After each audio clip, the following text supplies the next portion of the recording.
I have looked at my sobriety as life and death. It's either be sober and live or do drugs and die. And some people's like, yeah, man, I know how hard it must be.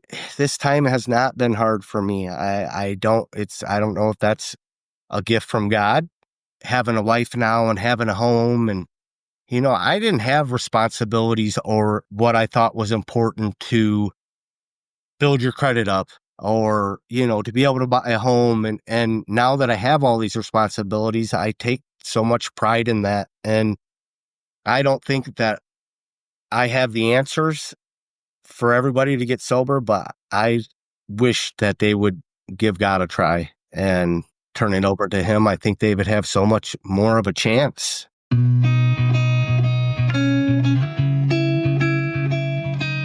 Hi, I'm Kristen Brunius, and this is the Overcomers Podcast.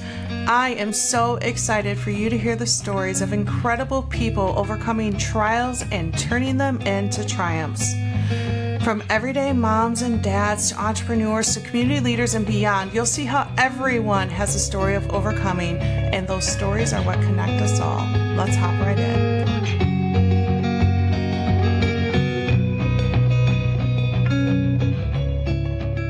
Hey everybody, welcome to the Overcomers Podcast. I just want to stop and say thank you for being here. It is such a privilege to be in your ear or over your Bluetooth as you're driving or walking or folding laundry or whatever it is that you're doing.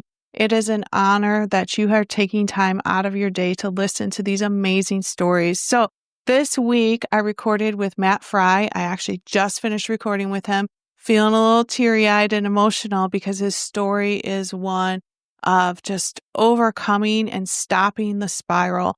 As you listen, one of the themes that I felt like I heard when Matt was talking was it was just this continual spiral of I tried to get sober and then I relapsed and then this happened and then I came back here. And I think so often that's how it works. We get into these spirals of, I really want to lose weight, but I can't stop whatever, or I really want to get healthier, but I can't because of this, or I really want to save more money, but I just can't stop spending. And one of my favorite moments of every story is that pivot moment where you sit down, whether it's you're looking at your spouse and saying, I'm done, I'm not going to use a credit card anymore, or you fall on your knees and say, Lord, please take this addiction from me, or whatever that looks like. I love the pivot point that comes in every story of that decision that changes the direction. And you will love that decision point in Matt's story as well. And I just appreciate his vulnerability and his willingness to share.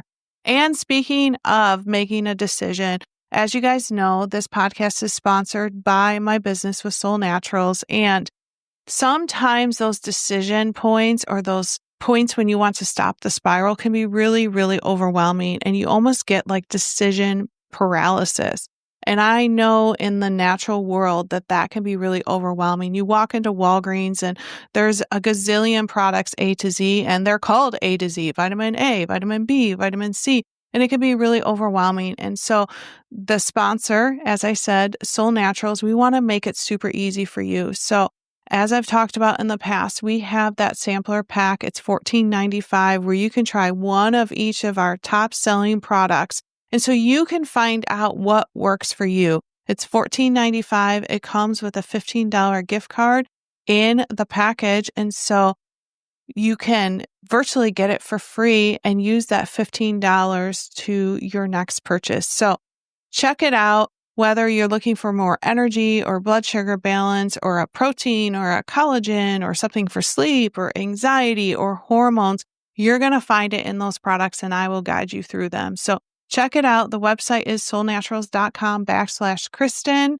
It's under bestsellers. It's called the Sampler Pack and you're not going to regret it. And it could be what you need to stop that spiral, whether you're spiraling in anxiety or you need some help with some weight loss or some kind of physical help or whatever it is, stop the spiral or use it just to prevent and to get you on the right track with your health. So I would love to help you with that. Thanks for being here, guys. I have Matthew Frye with us. Matthew, or Matt, was actually a referral. One of the crowd favorites is Jill Klee. She's actually come on the podcast twice, and I would say probably if I had a guest who got the most feedback, I think Jill gets the sticker for that. And she had messaged me probably a year ago and said, I've got this great guest for you, but it just didn't line up. And I actually never reached out to Matt. And then the timing was right. And actually, the timing was right in your life, too, I would say. Yes. Yeah. So I reached out to him and here we are. So you're local-ish. We were just talking. We're both from Northwest Indiana, which is nicknamed the region. It's right over the Indiana border. We consider ourselves Chicago people, but technically in Indiana, thank the Lord, we're not in Illinois. No offense, Illinois people. We love Chicago. Right. But so you're local to me and you just have an amazing story. So I just so appreciate you coming on, being willing to share. And I know that this is going to hit the hearts and ears of many people. And if you're listening, and as you listen, if there's someone that you think of that is struggling with addiction or has struggled with addiction in the past, or you have a friend or a family member or whatever, addiction touches so many people. So please don't hesitate to share. I know for me, when I'm listening to podcasts, I always have someone in the back of my mind that will, just pop in my head and I'll be like, you know what, this person really needs to hear this. So that's something I like to do. So as you're listening, if there's someone that pops in your head, be sure to share it with them. And we so appreciate it. So Matt, thanks for being here. Well, thanks for having me. And thank you to Jill. She's amazing. I really look up to her and her sobriety. So, yeah, I'm really excited to get this opportunity. If you see me looking down, I've wrote down a bunch of dates. That's what I'm looking at. But yes. So I grew up to an alcoholic and drug addict father. I grew up in a Christian home. My mother has been a Christian since I can remember. A lot of things happened I have two older brothers and a younger sister. During my two older brothers, when they were younger, my father was abusive to them, was abusive to my mother. There was a time where he could have went to jail for many, many, many years, but because of my mother spoke to the judge and got him a chance to go into a place called Teen Challenge. It was something that he had to be there for a year. He completed, he came out, he went around telling his story, testifying at churches. I don't know how long his sobriety lasted, but it didn't. From the time that I remember my father, I might remember just a little bit of some of his drunken binges, but I just remember the good father. He was a laborer. He ended up changing his life around and becoming a boss, and we ended up moving to a nicer home. I would say that we were poor-ish when I was younger, and from him working, my mother working, we were starting to do better in life. Well, my brothers, who went to Clark High School, would get in trouble with the kids in the neighborhood and was messing around with smoking pot. And my middle brother got in trouble for stealing motorcycles, and he was in and out of juvie and jail. So my mom put me and my sister in a Christian school. It was the first year it started. It was affiliated with the church that I went to. When me and my sister started this school, she was in kindergarten. I was in second grade, and there was 22 kids in this school. Oh, wow. Yeah. Real small school. Yeah. So we ended up moving and closer to the church and the school. And I did good. My sister did good. I didn't get in any trouble. I got involved with the basketball team, made some really great friendships, and each year the school got bigger and bigger. I ended up graduating in 1992. Ended up going to college in Warsaw, Indiana, called Grace College. I I didn't do real good in school with the books. I didn't know at the time that I had ADD, ADHD. When things that I read that I am not interested in I can read it and it just goes right in my head and goes right out. So I went to college. Um, Here I went from a graduating class of 22 to a college that had a couple thousand kids. Me and my roommate within the first week was in the dean's office for breaking curfew. I wasn't going to classes. I actually took my book money and went to the mall and spent it. Oh boy. Yes. So here my parents are thinking that I'm doing great there. Well, the last week that I was there, we had a special speaker there who was a preacher, and we were told that we needed to be there, me and my roommate. Don't be late. Well, we was late, but we ended up going in there, and right away, it seemed like the guy isn't talking to anybody in the room except me. And he's telling me my life story. I have an alcoholic, a drug addict father. I have two brothers who are in and out of trouble. I have a Christian mom. I went to a Christian school, that I know the power of Jesus, but I haven't committed my life to God. And at the end, he had an altar call, and I was the only one that went up there, gave my life to God. I went to my room that night and was laying in bed, and I felt like I was outside my body. It was like the greatest feeling I ever felt in my life, still to this day. And the next day, it started a revival at my college. They shut down the classes for 2 days. We had church. They had me give my testimony. Well,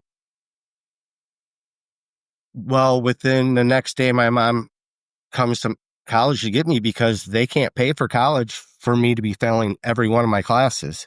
So Literally the next day, like right the after the next revival? day. Wow. So here I am. I'm heading back home. My dad's like, you're going to become a laborer, because my other two brothers were laborers. And within a week of being home, I started drinking with my brothers. I started smoking pot. And it was fun. I was making money, making good money. I was using my brother's fake ID to go to the bars. So I had a high school sweetheart, and that we would go back and forth with each other. And I was going to the bars and meeting women and, sleeping with them and doing the things that single guys do, and then still trying to date her. Well, I got her pregnant. That was in 1995, not realizing that 4 or 5 months before that, I had got another girl pregnant from a one-night stand, which I did not find out that I had got her pregnant or that I had a son in this world until he was about 9 years old. I married my high school sweetheart in 2020. I thought I was on top of the world. I was still going out and drinking and hanging out with my friends. I started doing ecstasy every weekend. Putting my friends, I was selling marijuana because work wasn't going so good to provide for my family, getting in trouble with the law. And then eventually my wife divorced me. But during our marriage, one night we were at a bar, and the girl that I got pregnant came up to me and asked me if I wanted to see pictures of my son. I had heard that she thought I had a kid with her, but I thought she was crazy. She showed me these pictures and I about fell over. He looked just like me. Yes. So we talked. My wife comes up to me. I'm white as a ghost. She's like, "What is wrong with you?" And I'm like, "This girl's saying I got a kid with somebody." And I feel like that added to the problems of our marriage. And that wasn't. When did you guys get married? You said 2020, but I feel like you got married before Oh, I'm that. sorry, 2000. I'm sorry. Oh, I was like, 2000. wait a second. That was only 5 years ago. No, I'm sorry. That's my second wife. Anyways, 2020. And she ended up filing for divorce in 2003. and it devastated me. That was my high school sweetheart. I thought that I was going to be married forever. I was with my daughter that I was crazy about. And while the divorce was still going through, I started going to the bars, drinking heavily. I got doing cocaine all the time. I started selling cocaine, still selling marijuana. Um, it led on into 2004, and I started doing some pain pills. I was at work, being a laborer, working all the time, jackhammering, working a bunch of hours. A couple guys gave me some Vicodins. I started messing with Oxycontin, started snorting them, and I loved the way that it made me feel. I knew that they considered that white man's heroin, Oxycontin, and I was spending so much money on it. And it started creating sores on my nose from sniffing it. For real? Yes. Wow. And so I knew from talking to other people that heroin would be cheaper. I would get more high. And I called a friend up and asked him if he would get me some heroin. Nobody introduced me to it. He's like, "Are you sure you know what you're doing?" I'm like, "Either you're going to help me or I'm going to get it from somebody else." He got it for me. I did a little bit of it. And within a minute or two, I was like, "Oh, wow, I'm going to love this." And I introduced it to my older brother. I've always been a great worker.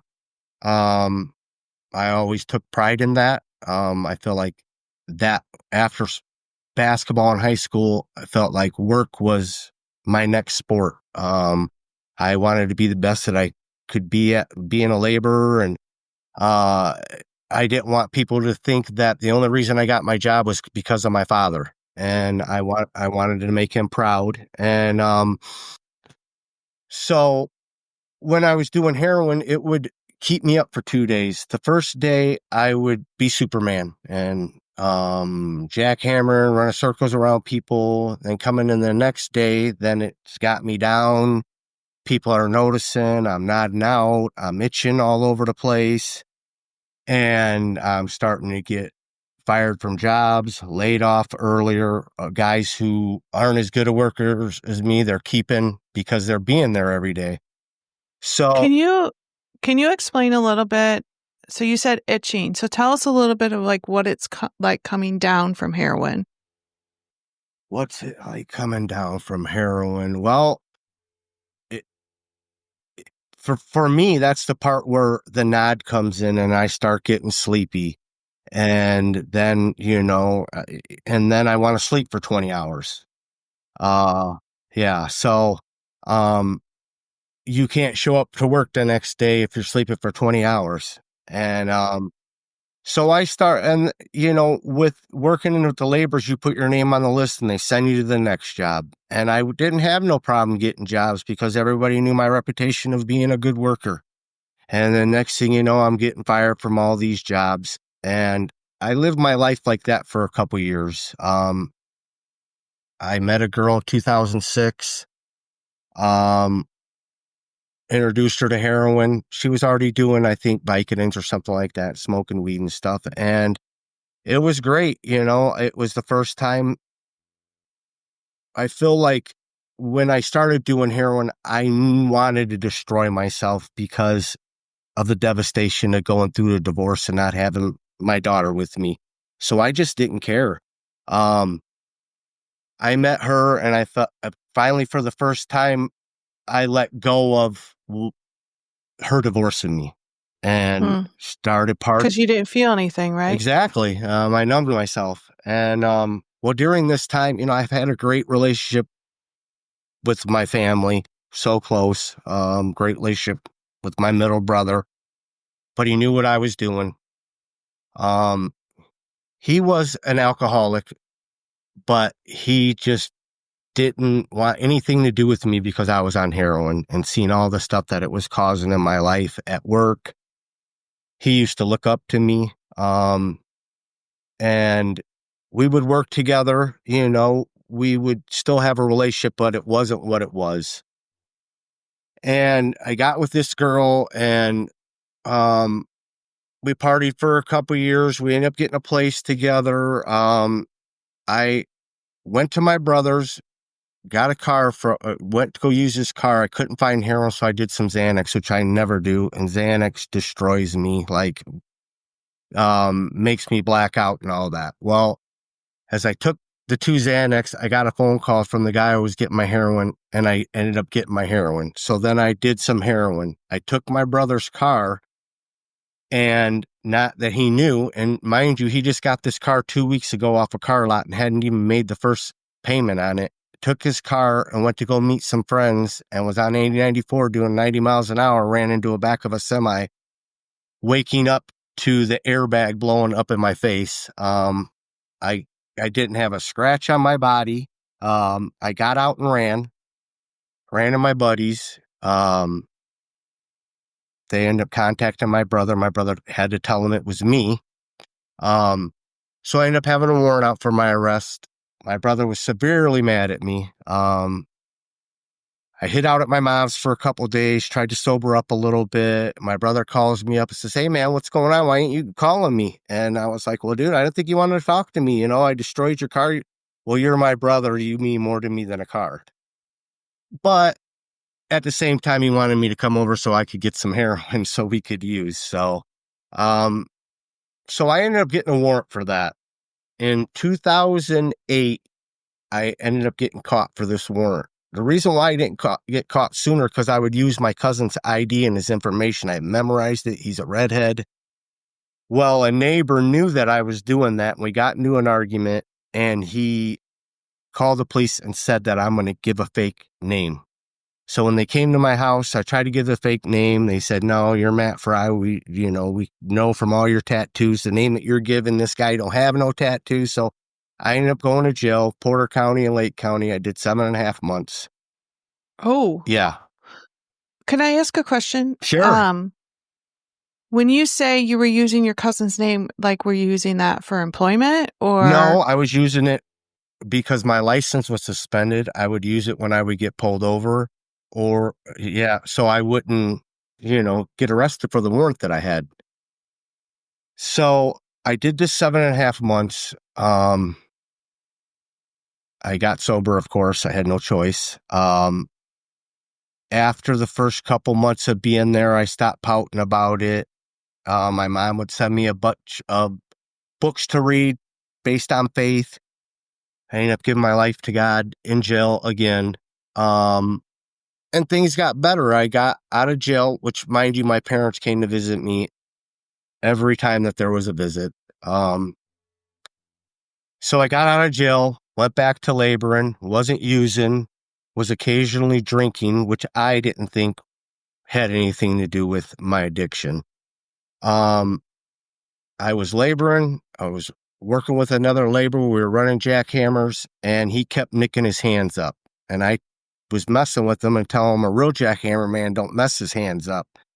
Well, the next day I'm jackhammering with a 90-pound jackhammer and slipped and got my finger caught between the end of a pipe and this 90-pound jackhammer, and it cut my finger off. It was just hanging by a piece of skin. So they had to sew it back on, and I got put on pain pills. And so it begins, right? It begins. And I ended up getting the girl that I was with pregnant. This was in 2006. We lived together, stayed using. So while she's pregnant, we end up breaking up at the end of her pregnancy. She ends up having the baby. I went to the hospital. They get out of the hospital. She was living in Michigan, like right in the beginning of Michigan. I called her because I was going to have a rain out to see if I was working at BP. I was going to have a rain out and see if maybe I could see the baby. She's like, "Let me call you back." She calls me back 15 minutes later. They've been in a horrible car accident. The vehicle flipped 6 times. My 3-day-old son was ejected from the car 75 feet. She didn't have him snapped into a base. She had her daughter in there. Her daughter got ejected with him, and she's was pinned in the car and had to bust the window out to get out.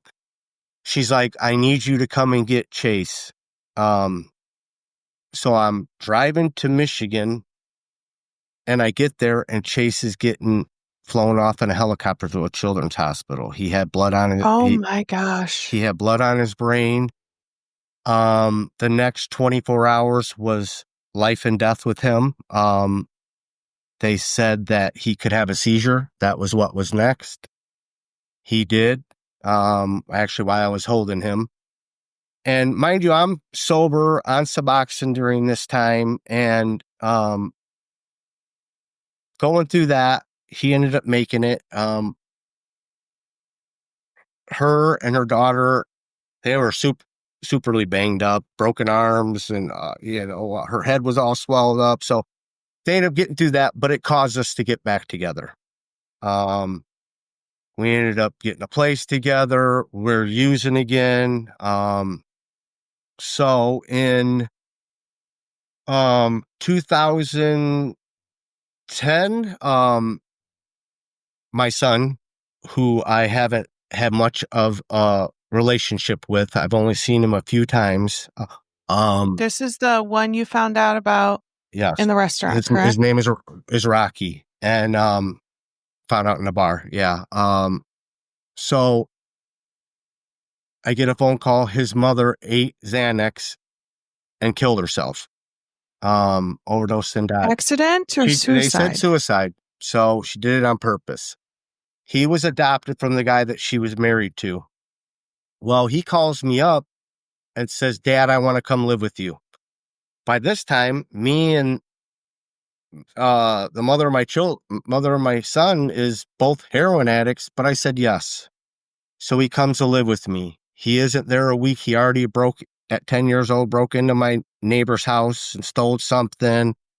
At that time, I was selling heroin to be able to pay for the heroin that I was using. While I was at work, the mother of my child had Rocky with her. They went to go deliver some bags, and she dropped 2 bags. Rocky picked them up, went home. I don't know if he did both of them, but he did some heroin at that old. How old? I think he was 10 or 11. You know, it's a little It's a little foggy. And, you know, before he came to live with me, my mother told me, I'll never forget, he does not need to be with you guys. You both are junkies. There's no future for that kid. But I did what I thought was right. I took him in. A few years went by of him going in and out of boys' school and getting in trouble. And eventually I ended up, the next year in 2011, I got her pregnant again. We ended up splitting up not shortly after my youngest was born. So in 2013, one of my times of getting sober, I went to my parents' house, basically locked myself in their basement, and for 4 days went through the withdrawals, throwing up, got sober, hooked up with a childhood friend who had never used alcohol or drugs in his life. One of my best friends, great guy. He's like, why don't you come and live with me? I'll keep you on track. And everything was going great. Mind you, he was a bartender and lived above a bar. So I would drink occasionally. It really, work was going great. I was building my name back up. And my mom calls me and said that my brother Eric had been in a motorcycle accident. A guy coming home from the boat at like 2:00 in the morning, went down a one-way. He wasn't drinking or anything, just made a mistake, went down a one-way and hit my brother head on, and he flew, I don't know, 50, 75 feet, something like that, and landed on his head. Well, he lived for 9 days. They thought after the 8th day that eventually he'll come out of his coma and he'll live. My mom calls me up and says, things have changed. They need to do an emergency surgery on him. They have to take 1/3 of his scalp off so his brain can breathe. And when he came out of that, he had no life in his pupils. The next day, his son had to make the decision to pull the plug on him. And, we lost my brother. So that's the first time I watched him take his last breath. I was so happy to be sober during that time, to be able to be there, because I don't think I would have been able to be there if I was a junkie, all messed up on heroin. So during that time, like a week later, my mom filed for divorce from my dad, after 47 years. My dad ended up coming living with me and my friend. Within a month later, me and my dad got our own place. I loved it. My mom would bring us food and hang out, and, they got along better than they ever did. And I came home from a little small vacation I took with a girl that I was seeing. And come home, my dad said, I've been sick the whole time you've been gone. My stomach's swelled up. He went to the hospital. He was abusing pain pills, and he ended up with cirrhosis of the liver. And in February of 2014, he went into hospice, and I watched him take his last breath. So here I lost my brother or my father within 6 months of each other. So I stayed sober. I met a girl. Her and her kids moved in with me. She didn't use or nothing like that. We drank, but eventually I ended up thinking I deserved to use, because here I had these two major losses in my life. I deserved to do some heroin. And when you do heroin and you're a heroin addict, you don't just get to deserve to use it once. You continue to use, and then your life spins out of control. And then I started losing jobs again, and it just was that same vicious cycle. You think you're hiding everything from your family and the people you work with, and they all know, you're lying to them, telling them that you're sober, and they know that you're a liar. And so in 2015, my kids got put in CPS. Their mother was using heavily. They got took. Actually, she did everything to get them back, and then they got took again. And then I decided to go to rehab in 2015 in California. I only completed a week, and I came home, went right back to work.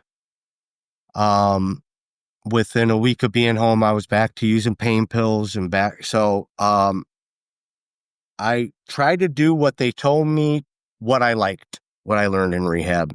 I thought I could still smoke pot. I thought I could still drink. Then within 6 months, I'm in another rehab in California. And mind you, my kid. Why always California? Is that a common place to go? You know what? I don't know. It's just something that we looked up, places to go, and that my insurance would accept.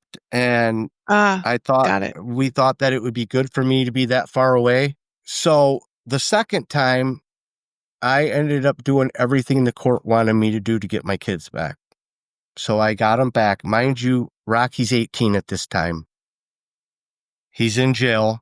He does his little 3 months, whatever he had to do, and he comes out and wants to live with me. And I said, that's fine. You can live with me. I got custody of your brothers. You cannot do heroin. You can't do drugs. And he was good for like 3 months. And the girl that I was dating at the time calls me up and says, I think Rocky's using again. I found burn holes in the carpet. He's standing up, nodding out. The kids are going up, telling him, I know you're not sleeping. So I talked to him. I said, hey, look, dude, I just got custody of your brothers back. I can't have them going to school saying my brother's nodding out and this and that. CPS is back in my life. And then I'm getting the kids took again. And he agreed, promised he would not use. Well, with the laborers, they could tell you're going on a week job, and it could only be it could turn into 5 days. And I ended up getting laid off early, working nights, came home, and he's standing up in the kitchen nodding out. So I'm like, dude, started yelling at him, dude, you got to go. He just got paid that day. So he called a friend up that I was friends with also, that he ended up becoming friends. And mind you, in the past, he's doing heroin all this time, and a few times I did heroin with him. So him and the friend, they go get a hotel room. They were smoking crack. They were doing heroin, smoking fake weed. All right. And my son took a Xanax to go to sleep because he had to get up for work that morning, and he died in the middle of the night that I kicked him out of my house. And How old was he? he was 18. Gosh. And 18. it devastated me. I blamed myself because here he learned that from me. What was the hardest thing that I ever did in my life was I had to go to work that night that I found out he was dead, because it was 3 weeks before Christmas, and I haven't bought any Christmas presents for any of my kids. A 5 and 7-year-old don't understand why they're not getting, because their brother died. So I had to go to work. I worked for like a week, and after that job was over, I bought heroin. I'm back to doing heroin. My life was falling apart. I got super depressed. I tried to go see somebody for my depression. I always thought that a form of depression was weakness, that was something that you could overcome, until it happened to me. And the only time I got any kind of relief, I was taking a shower and I begged God to help me. And somewhat it did, but it still never took the pain away that I was going through. My mom could see the issues that was going on. She told me, if you don't stop doing heroin, I'm going to take the boys away from you. The girl that I lived with at the time, we ended up breaking up. I went to go stay with my mom on the terms that I wasn't going to use heroin. That didn't that night I ended up leaving and using heroin. So the next day I come home, and I feel like this heroin had some fentanyl in it, because it was more powerful than stuff that I'm used to. And I was acting crazy and running down the street. And so my mom finally gets me to go to a hospital. I go to a hospital, and I knew they weren't going to do nothing for you. A hospital, just a regular emergency room, really doesn't do anything for you. They want you to go somewhere like Dyer Hospital, somewhere that's affiliated with helping addicts. But we were there waiting to be seen, and I had some heroin in my sock that I forgot about. And I'm itching, and my mom's like, "What is that?" And I go, "Oh man, that's my heroin." She's like, "Give it to me." So she takes it and throws it in the garbage. Well, so they didn't do nothing for me. I ended up going home, sleeping it off. I wake up the next day, and I know that she threw that heroin in the garbage. So I take my 5-year-old's bicycle, a little Spider-Man bike, and ride it from Cherville to Maryville, which is 5-6 miles. Go there, and I get in their dumpsters, and I'm digging for this heroin. That's the mind of an addict, like the things that you will do for drugs, just yes, insane, right? absolutely. So my mother didn't know I did that. I didn't find it, thank God. And so eventually my mother kicked me out. I ended up going and living with the same friend that I lived with last time, who don't use or nothing like that. And my oldest brother was living with us too. And then eventually me and my brother got our own place.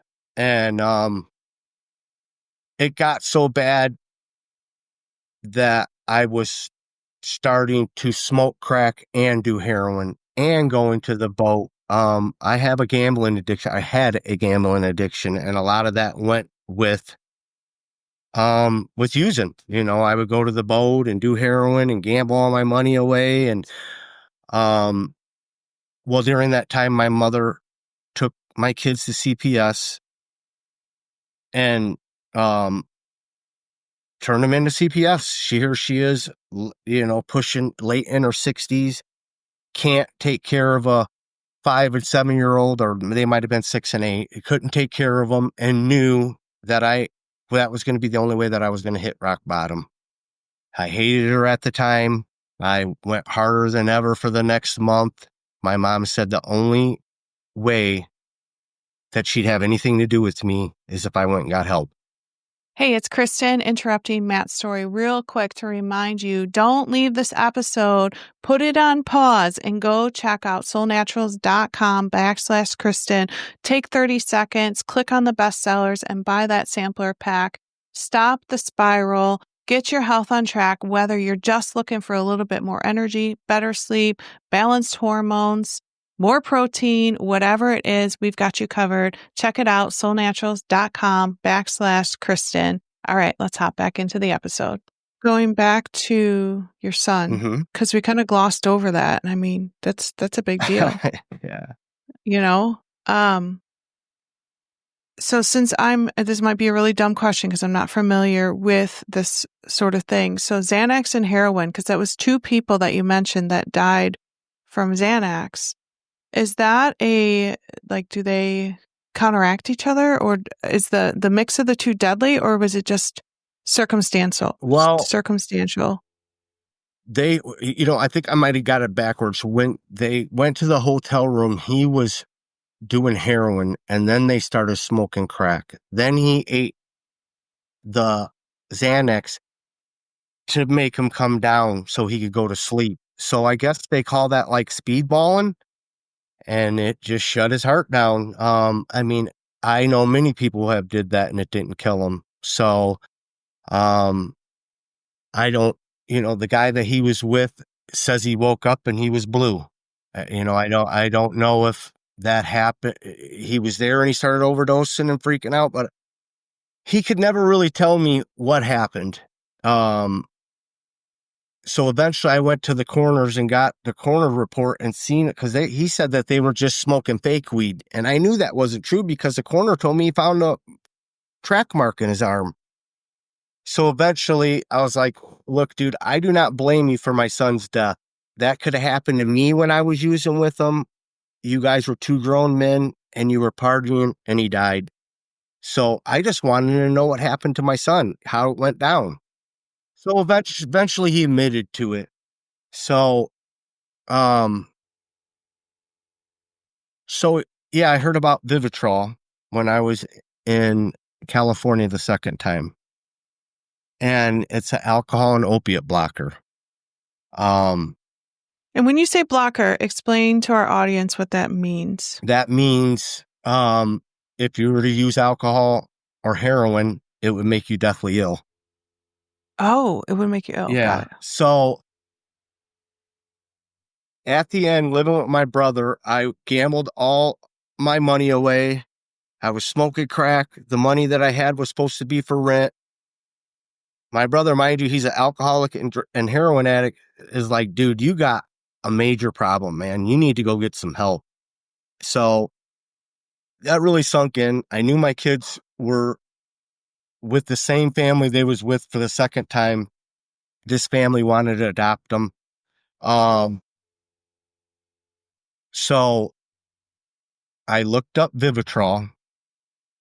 This is on Christmas, December 25th, 2017. And Recovery Works came up. It's a rehab in Maryville. I called them up. I talked to them. Got myself enrolled. I was going to go in the next day. I called my mom. She took me. So I'm at rehab. You go for the first 2-3 days, you're detoxing. Started going to classes, not believing in myself that I'm really going to do it this time. What's going to be the difference this time than the other 2 times? All I wanted to do was make it the 15 days so I could get the Vivitrol, because you have to have 15 days. And why is it that you had to be sober for 15 days? I don't know if it's just because it has to be out of your system. Can I let my dog out real quick? Yep. Go ahead. Come on.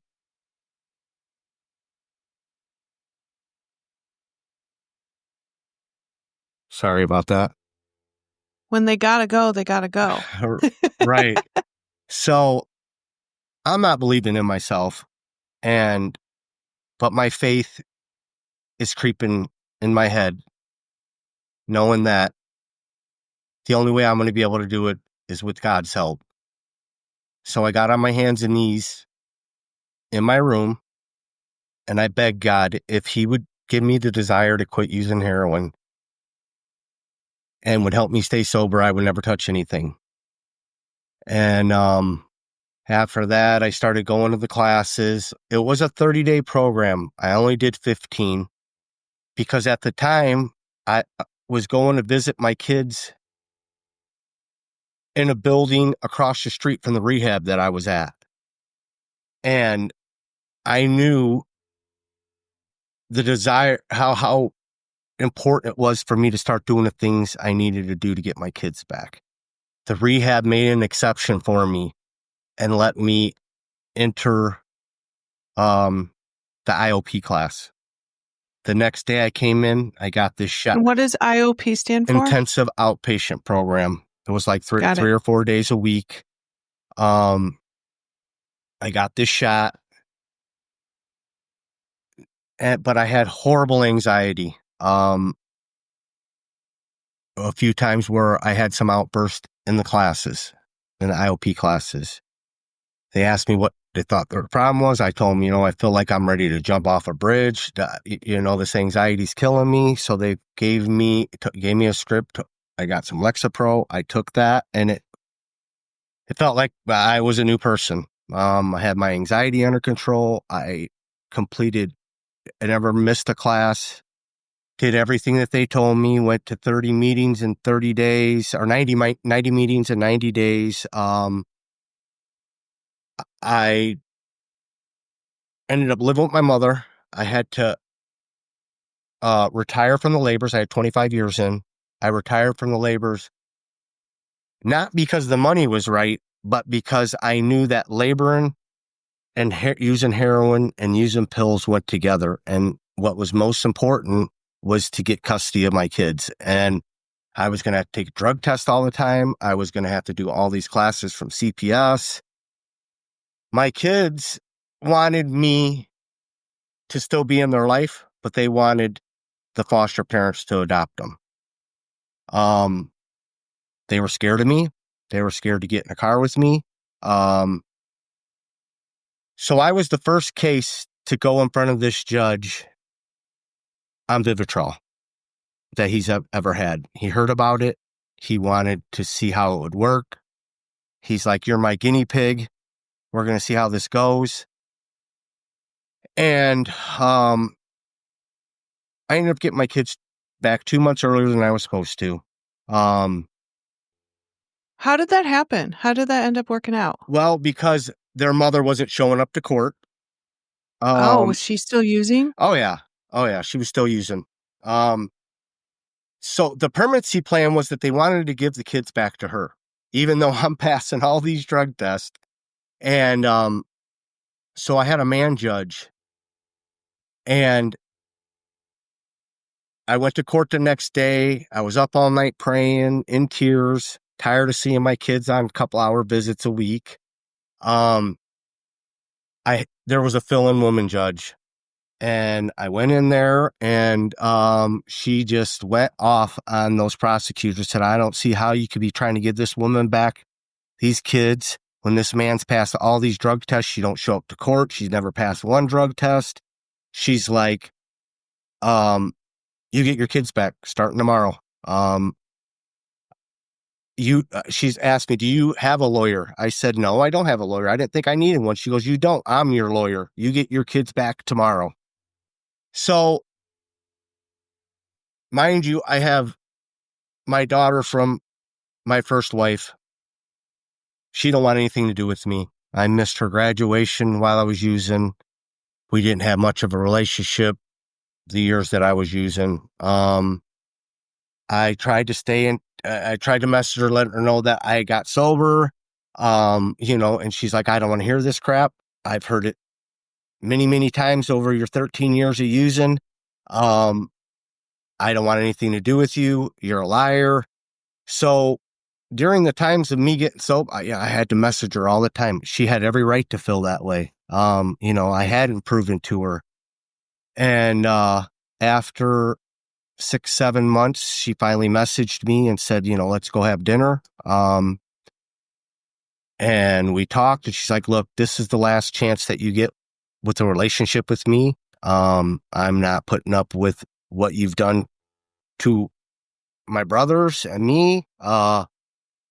And I agreed with her, and we had built a relationship. In 2019, I was bouncing. I met my wife. She was an alcoholic at the time. And we ended up switching information on Facebook, and I would ask her to go out with me. And for like 3 months, she turned me down. And she had put on Facebook that I can't stand when guys message me, "Good morning, beautiful," at 6 o'clock in the morning. Don't they know that I'm sleeping? So me at 5:30 in the morning the next day, I message her, "Good morning, ugly." And and so it kind of like broke the ice. And eventually she went out with me on the terms that she was only going to go out with me once and that I would leave her alone. And we had a couple funny dates where she got over drunk. And, I was like, I don't care if you drink. I just don't want you to drink like that. And then like a month and a half later, after we got together, we were out at a bar and asked her if she wanted a drink. And she said, no, I'm done. I don't want to drink no more. You encourage me. And, I want to be sober. And so, and when I first got sober, I had a $500 piece of card in my name. Okay. I've never had a bank account in my life. I never had a debit card in my life. I live with my mom. I got a bank account with her so she could watch my spending. The only thing that I did that rehab did not want me to do was date somebody so soon. I dated somebody from rehab. I guess that is a reason that people can relapse. For me, we was going to church together. We went to meetings together. It didn't work out. Afterwards, I got really involved in the working out 2 times a day to kill. Here I am, not laboring no more. I got custody of my kids. I don't have all these classes I'm going to. So my ADHD, ADD made me dive into working out just like I did with work, like I did with drugs. It's like I feel like I got to be the best at everything I try to do. So yeah, I'm working out all the time. Well, after that breakup, I started going to the boat and I started gambling. But then I met my wife and I decided that not to gamble no more.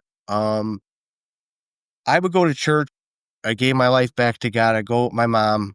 I would go to a prayer group on Saturdays, and I'm still struggling with the loss of Rocky. Still blaming myself, even though I'm a Christian. Even to this day, I still know that if I was a better father and taught him differently, he could still be here. So I would go to this prayer group, and this lady who went, because it would be a couple different churches that would go, came up to me and said, God told me to tell you that you need to forgive yourself and let the past go. And after that, life got better. I did start forgiving myself. I have a friend of mine that goes to my church who has maybe a year and a half more sobriety than me. I watched him give his testimony. I've watched him get baptized. And those are things that I wanted to do. So I've kind of patterned my sobriety after his a little bit. And then I got to give my testimony at church, which opens, and then I ended up getting baptized. It opened up some doors for me where a friend from my church who runs an IOP class out of Porter Stark, I'd probably given my testimony 8 times there. Eventually, I stopped going to AANA it wasn't because that I don't believe what they say. It's just my priorities were more for my family. And my priorities were more for my family, and I got more out of my sobriety from church and from my relationship with God. And I just didn't like that they said that I am white knuckling it. I'm truly not sober because I'm not working a program.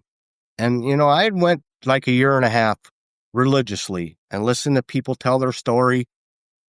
And I just didn't feel that those people were as happy as me.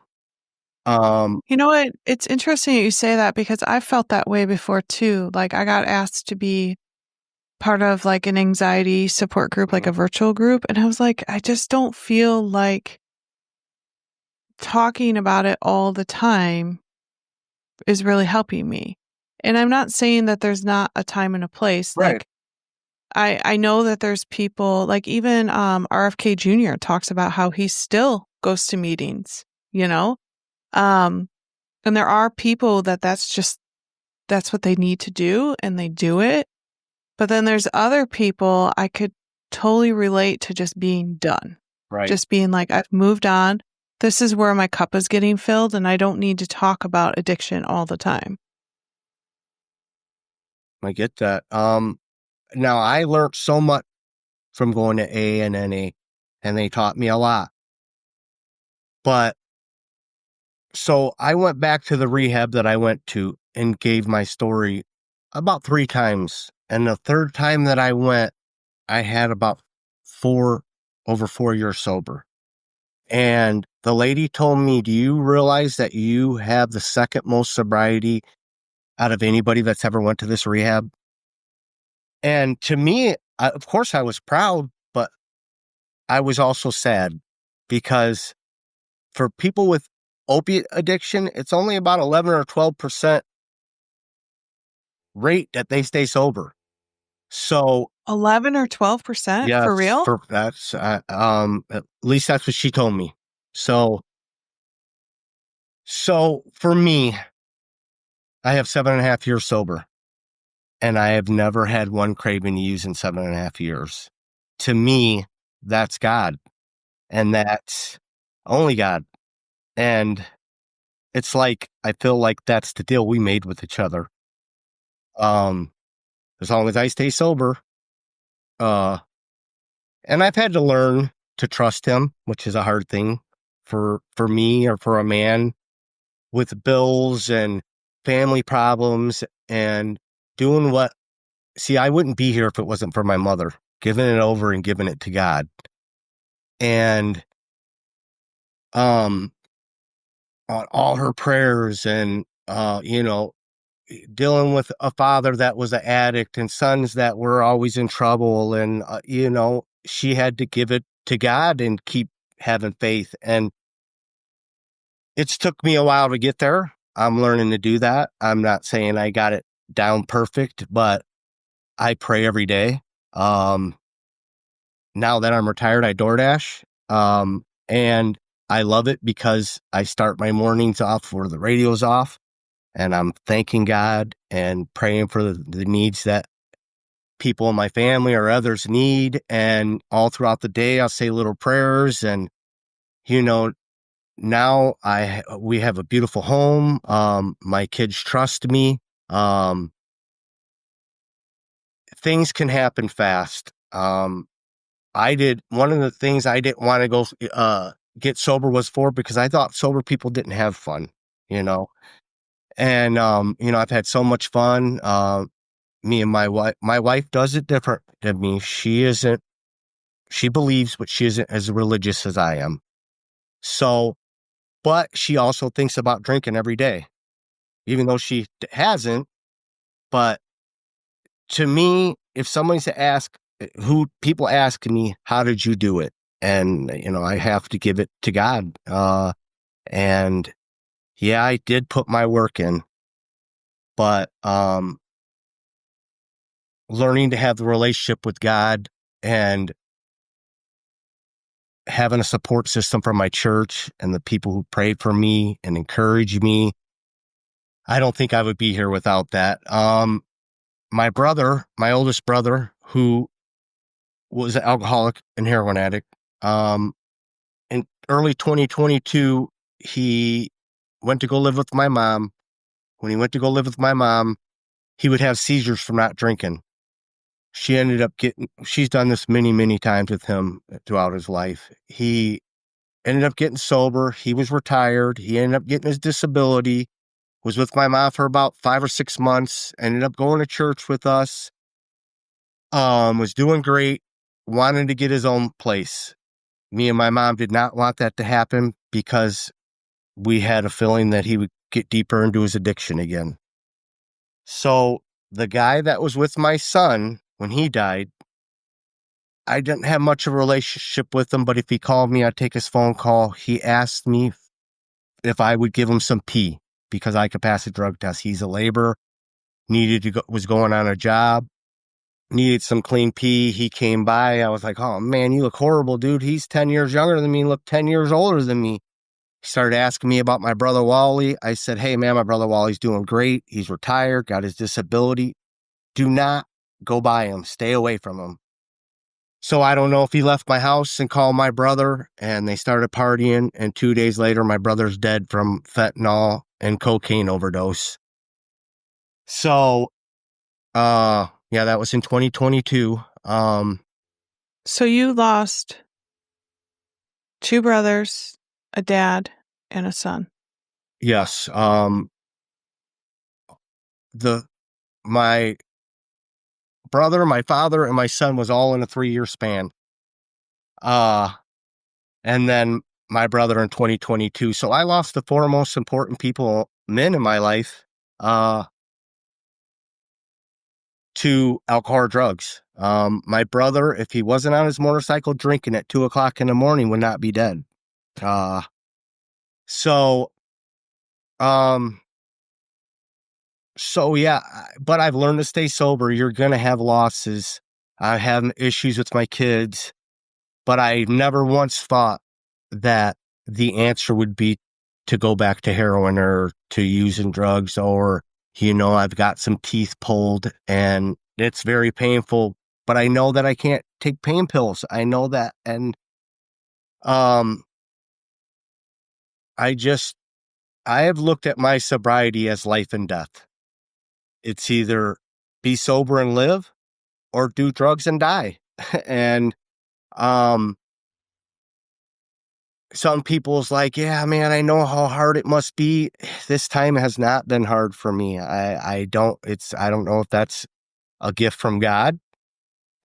Having a wife now and having a home and, I didn't have responsibilities or what I thought was important to build your credit up or, to be able to buy a home. And now that I have all these responsibilities, I take so much pride in that. And what comes with that is my sobriety. It all starts from there. And then my relationship with Jesus fell into place. And, I get to help others. I've had people reach out to me and say I've inspired them. I've had a girl reach out to me last month that was 30 years an alcoholic that stopped drinking and said she thought of me and wanted to let me know and how powerful God is. And I don't think that I have the answers for everybody to get sober, but I wish that they would give God a try and turn it over to him. I think they would have so much more of a chance. So That's beautiful. Give God a chance. So, final question for you. yes. If somebody's listening to this right now and they're like, Matt, I don't think I could do this. Like, I am in so deep, it's been years. I'm spiraling. What would you say to them? Well, you have to get some professional help. Get a hold of a rehab. Go to rehab. Do everything they tell you. If you don't have a relationship with God, try to find one. I always knew what I needed to do, even from a young age on because I went to a Christian school, but I never wanted to completely give my life to God. And almost all my problems in my life are from me and the decisions that I've made. And, if I would have listened to my mom, who is my hero and one of my best friends today, the women in my life don't do drugs or alcohol, my mom and my sister, and they're amazing. And then, you have the brothers and the father that did, and 3 of them are dead, and my son's dead. And I think you need to go to rehab and work a program and find what works best for you. I think that's what Jill Clee said too. She said, there's no parallel one-way street to sobriety. And I remember her saying something like she got a little bit from a lot of different places, like a little bit from this rehab and a little bit from this and a little bit from whatever until you find your way. And it comes down to that decision. Like when you made that decision and you fell on your knees, that's when everything changed. It did. Just one day at a time.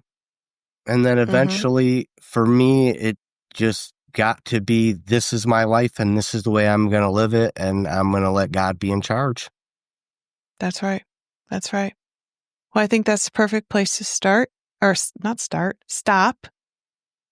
Matt, thank you for being willing to share your story. And we'll see you guys next week. Thank you. Bye.